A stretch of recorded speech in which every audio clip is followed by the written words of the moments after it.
Magandang araw mga kaibigan, at tayo nga ay lalabas ng bahay dahil dumating na yung araw na ating pinakahihintay.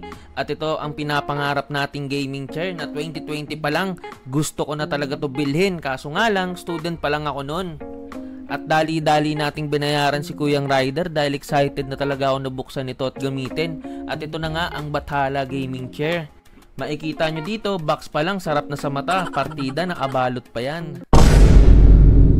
And ayun na nga mga kaibigan, ang bigat pala nito kaya tinawag ko na si Papa para tulungan ako magbukas ng gate namin. Papasok ng bahay, siya naman yung nagbuhat. Sabi ko tulong kami, bait talaga ng tatay ko. And ayun na nga, pinasok na nga namin sa loob ng bahay. Talagang gigil na ako yan box to eh. At sa sobrang gigil ko, talagang habang hinahawakan ko, niriritwalan ko na siya. At sinisimulan ko nang buksan ng Bathala gaming chair gamit ang aking multi-purpose scissor. Unang sugat, tetano agad. Actually, ang binili ko pala ay ang Bathala Dumangan Black na leather finish. Nabili ko sa TikTok shop nila ng 7,555, which is ang original price ay 8,000 plus may shipping fee pa. So, ang laki din ng natapid ko. 2 days lang dumating na agad. Pagbukas ng box, bubungad agad ng manual. Nandito na lahat ng kailangan para mabuong gaming chair. Next naman yung sandalan niya na napaka-premium ng texture.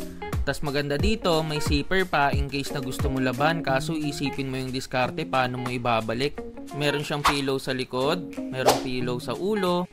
Ito naman ang 3D armrest niya. Pwedeng taas-baba, atras-abante. Pwede mo din ipaliko-liko yung armrest for your comfortability. Tama yun kasi English yun. Hindi, wow.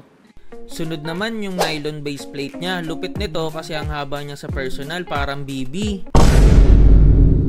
Sunod naman natin tong pinakaupuan. Diamond pattern design siya and leather texture. Masarap siyang upuan and napaka-comfy niya. In short, di masakit sa puwet. Lastly, yung iba pang kailangan tulad ng seat adjuster, Allen wrench, hydraulic sleeves, at higit sa lahat ang gulong. And ito na nga, tapos ko na siya i-assemble. Ang cute-cute niya tignan. Sarap matulog nito. Actually, nare-recline siya up to 180 degrees. So ano pang hinihintay natin, videographer? I-montage mo na yan.